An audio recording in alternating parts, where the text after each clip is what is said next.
बिस्मिल्लाहिर्रहमानिर्रहीम। अस्सलामु अलैकुम स्टूडेंट। आज के टॉपिक में हमने बात करनी है इम्पोर्टेंस ऑफ बैक्टीरिया।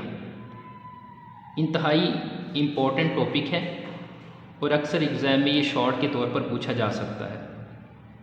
बच्चे, सबसे पहले बात करेंगे इम्पोर्टेंस ऑफ बैक्टीरिया में इकोलॉजिकल इम्पोर्टेंस की। हम ये देखेंगे कि बैक्टीरिया अपने इन्वायरमेंट के साथ किस तरह का रिलेशनशिप कायम करता है और उसकी अहमियत क्या है, क्योंकि इकोलॉजी बायोलॉजी की ऐसी ब्रांच होती है जिसमें हम जानदार के ताल्लुक़ को पढ़ते हैं इन्वायरमेंट के साथ। तो बच्चे, सबसे पहले अगर हम बात करें इम्पोर्टेंस की, तो इकोलॉजिकल जो इम्पोर्टेंस है बैक्टीरिया की वो बहुत ज़्यादा है। तो हम कहते हैं कि वेरी इम्पोर्टेंट। किस तरह है? क्योंकि हम कहते हैं कि जो बैक्टीरिया होते हैं ये तकरीबन हर जगह मौजूद होते हैं। हवा के अंदर, पानी के अंदर, मिट्टी के अंदर, तकरीबन हर जगह बैक्टीरिया मौजूद होते हैं। अब बच्चे, हर जगह या हर किस्म के इन्वायरमेंट के अंदर मौजूद है, तो इसका मतलब ये है कि हर इन्वायरमेंट के अंदर इनका कोई ना कोई फंक्शन है। ठीक, सबसे जो मेन और इम्पॉर्टेंट फंक्शन है बैक्टीरिया का वो क्या है? Decompose organic matter. डिकम्पोज का मतलब होता है तोड़ना। ऑर्गेनिक मैटर जो कम्प्लेक्स फूड होता है या कम्प्लेक्स ऑर्गेनिक मैटर होते हैं उनको तोड़ना किसका काम होता है? बैक्टीरिया का।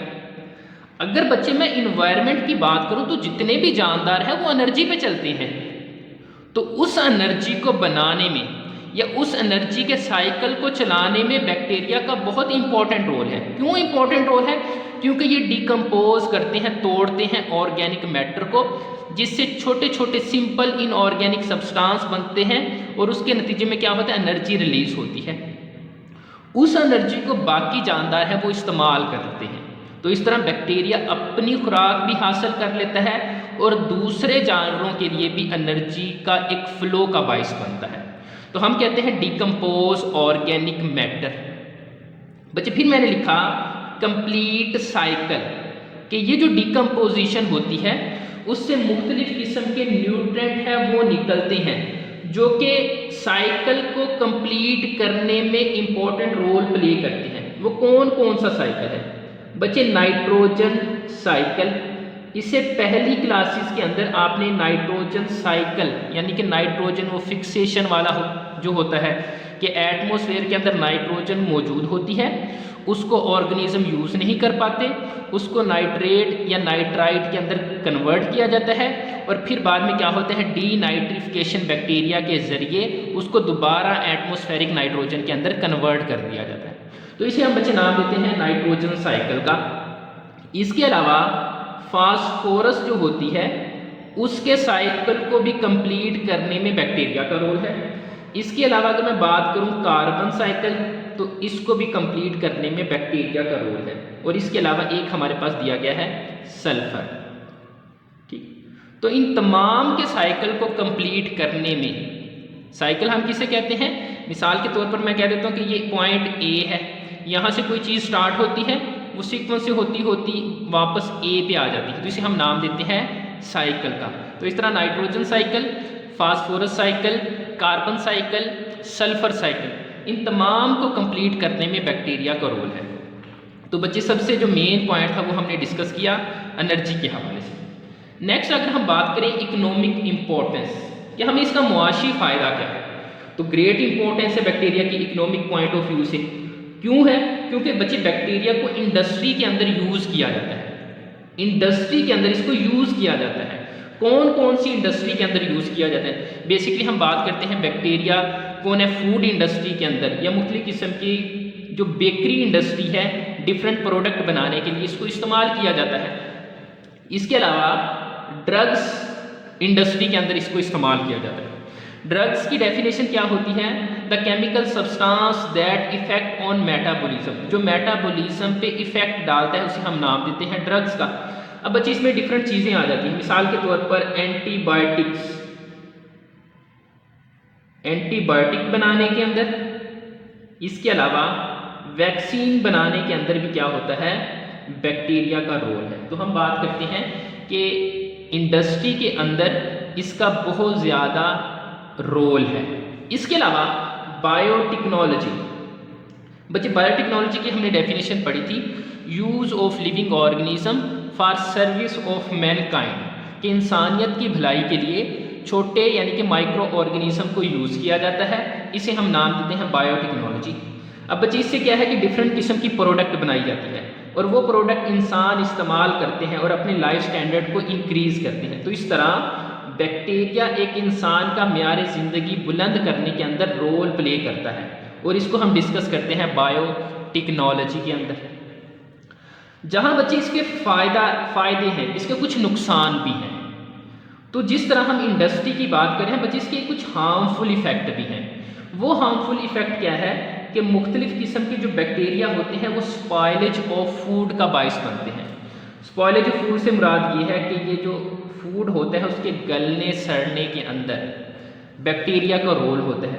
अब बच्चे जब ये गलने सड़ने में होगा तो हमारे पास जो वेजिटेबल्स होती हैं, फ्रूट होता है या डिफरेंट क्रॉप होती हैं, वो क्या हो जाएंगी, गल सड़ जाएगी, जिसकी वजह से हमारी जो फूड क्वांटिटी है या शॉर्टेज ऑफ फूड होने के चांसेस भी हो सकते हैं। तो जहाँ इसके फ़ायदे हैं वहाँ इसके नुकसान भी है। तो हम कहते हैं एडवर्सली, इसका बुरा इफेक्ट है किसके ऊपर, एग्रीकल्चर इंडस्ट्री के अंदर। ठीक है, तो जहाँ इसके फ़ायदे हैं वहाँ इसके क्या है, नुकसान भी है। बच्चे लास्ट पे एक पॉइंट है वो है मेडिकल इम्पोर्टेंस। मेडिकल इम्पोर्टेंस की बात करें कि मेडिसिन के अंदर या मेडिकल पॉइंट ऑफ व्यू से बैक्टीरिया की क्या अहमियत है। बच्चे अगर बात करूं बैक्टीरिया की तो डिफरेंट जो बैक्टीरिया होते हैं वो फ़ायदेमंद भी हैं और नुकसानदेह भी हैं। तो पैथोजेंस ऑफ ह्यूमन, इसका मतलब क्या है बच्चे, पैथोजेंस उन एजेंट्स को कहते हैं जो डिजीज़ काज करते हैं, जो बीमारियों का बाइस बनते हैं। तो बैक्टीरिया डिफरेंट किस्म की डिजीज़ का बाइस बनते हैं। तो कहते हैं 200 स्पीशीज़ काज डिजीज़, कि तकरीबन 200 स्पीशीज़ बैक्टीरिया की ऐसी हैं जो मुख्तलिफ़ किस्म की बीमारी का बाइस बनती है। इसके अलावा अगर मैं मेडिकल इम्पोर्टेंस के हवाले से बात करूं तो इसके फ़ायदे भी हैं, जैसे कि हमने बात की एंटीबायोटिक्स बनाने के अंदर, कि एंटीबायोटिक्स बनाने के अंदर किसका रोल है, बैक्टीरिया का। इसके अलावा हमने वैक्सीन्स की बात की। तो बच्चे जहाँ फ़ायदे होते हैं वहाँ क्या है कि कुछ इसके नुकसान भी है। तो ये हमारे पास था एक छोटा सा topic, importance of bacteria. Next जिस पॉइंट को हम डिस्कस करने जा रहे हैं वो है कंट्रोल ऑफ बैक्टीरिया। अब ऐसे बैक्टीरिया जो डिजीज़ या एडवर्सली इफ़ेक्ट ऑन एग्रीकल्चर या इन्वायरमेंट, तो बच्चे उन बैक्टीरिया को हमने कंट्रोल कैसे करना है। अब बच्चे हमने लिखा कि वेरी एसेंशियल, कि बैक्टीरिया को कंट्रोल करना बहुत ज़रूरी है। क्यों ज़रूरी है, क्योंकि बच्चे अभी हमने बात की है कि ये हमारी इंडस्ट्री में जहाँ फ़ायदा करता है वहाँ नुकसान भी करता है, कि स्पॉयलेज ऑफ फूड, वेजिटेबल्स का बाइस बनता है, इसके अलावा डिजीज़ भी काज करता है। तो बच्चे हमें इस बात की ज़रूरत है कि इसको हम अपने घरों में कंट्रोल करें, इसके अलावा इंडस्ट्री लेवल पे जाके इसको कंट्रोल किया जाए। इसके अलावा अगर हम एग्रीकल्चर इंडस्ट्री की बात करें तो वहाँ भी इसको क्या किया जाए, कंट्रोल किया जाए। क्यों किया जाए, क्योंकि बच्चे ये क्या करता है कि नेगेटिव इफ़ेक्ट रखता है, बीमारियों का बाइस बनता है, स्पॉयलेज ऑफ फूड का बाइस बनता है। तो इसलिए इसको कंट्रोल करना इंतहाई ज़रूरी है ताकि हम अपनी फूड की जो प्रोडक्शन है उसको बढ़ा सकें और बीमारियों से बच सकें। अब बच्चे आगे इसके दो मेथड होते हैं कि बैक्टीरिया को कंट्रोल कैसे किया जाता है। तो बच्चे एक तो हमारे पास है फिजिकल मेथड, जिसकी बॉडी के अंदर हम चेंज लेके आएंगे डिफरेंट एजेंट की वजह से, और दूसरा पॉइंट हमने बात करनी है केमिकल कंट्रोल, कि हमने केमिकल्स को यूज़ करना है किसके लिए, बैक्टीरिया को कंट्रोल करने के लिए। तो आज जो पॉइंट हम डिस्कस करेंगे वो है फिजिकल कंट्रोल। अगर बच्चे फिजिकल कंट्रोल की मैं बात करूं तो फिजिकल में ये आता है कि उसकी बॉडी के अंदर या उसके फंक्शन के अंदर हम चेंज ला के बैक्टीरिया को कंट्रोल करेंगे। तो इसमें हम मुख्तलिफ किस्म के जो प्रोसेस होते हैं उसको अडॉप्ट करते हैं बैक्टीरिया की ग्रोथ को रोकने के लिए या बैक्टीरिया की एक्टिविटी को कंट्रोल करने के लिए। बच्चे इसमें कुछ हमारे पास प्रोसेस है, स्टीम, भाप को यूज़ करना, उसके टेम्परेचर रेंज और उसके अलावा उसके स्ट्रक्चर के अंदर क्या आ जाएंगी, चेंज आ जाएगी, जिसकी वजह से बैक्टीरिया अपनी ग्रोथ को रोक लेगा। इसके अलावा बच्चे ड्राई हीट या मुख्तलिफ गैसेस भी यूज़ की जाती हैं इसको कंट्रोल करने के लिए। इसके अलावा रेडिएशंस भी यूज़ की जाती हैं, शुआएँ यूज़ की जाती हैं, उसकी वेवलेंथ है वो वेरी कर सकती है। इसके अलावा बच्चे जो सबसे इम्पॉर्टेंट प्रोसेस है वो है स्टरलाइजेशन प्रोसेस। आपने अक्सर देखा होगा कि जो ऑपरेशन थिएटर होता है उसमें डिफरेंट किस्म के इंस्ट्रूमेंट या सर्जिकल इंस्ट्रूमेंट की बात करें वो यूज़ किए जाते हैं। बच्चे बाद में उनकी स्टरलाइजेशन करवाई जाती है। स्टरलाइजेशन में ये होता है कि हम टेम्परेचर रेंज को चेंज करते हैं, तो उसमें हम ड्राई हीट भी दे सकते हैं और मॉइस्ट हीट है वो भी दे सकते हैं। तो बच्चे हीट के प्रोसेस से क्या होगा कि जो माइक्रो ऑर्गेनिज्म मौजूद होते हैं वो क्या हो जाते हैं, उनकी डेथ या किल कर दिया जाता है। मिसाल के तौर पर हम दूध को उबालते हैं, ठीक है, तो हम क्या करते हैं उसकी टेम्परेचर देते हैं ताकि उसमें मौजूद जो जर्म्स होते हैं या बैक्टीरिया होते हैं वो किल हो जाए। तो इसी तरह स्टरलाइजेशन में भी हम क्या करते हैं कि टेम्परेचर रेंज देते हैं जिसकी वजह से बैक्टीरिया है वो किल हो जाते हैं और वो ज़्यादा इफेक्ट नहीं करते। इसके अलावा कोगुलेशन का प्रोसेस होता है। बच्चे कोगुलेशन में क्या होता है कि प्रोटीन उनकी बॉडी के अंदर जो मौजूद होती है, प्रोटीन क्लॉट कह लें या थ्रम्बस कह लें, कि जो प्रोटीन के क्लॉट यानी कि लोथड़े यानी कि जमना स्टार्ट हो जाती है।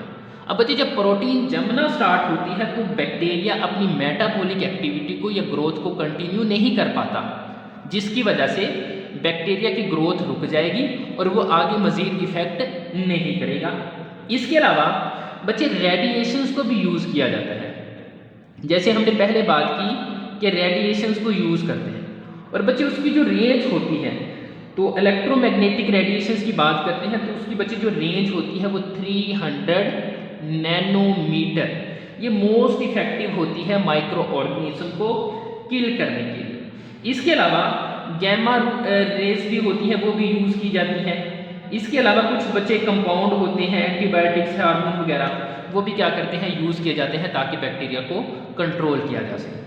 तो बच्चे आज के लेक्चर में हमने इंपॉर्टेंस ऑफ बैक्टीरिया और कंट्रोल ऑफ बैक्टीरिया के हवाले से बात की है। तो अगर किसी पॉइंट की आपको समझ नहीं आई तो आप मुझसे पूछ सकते हैं।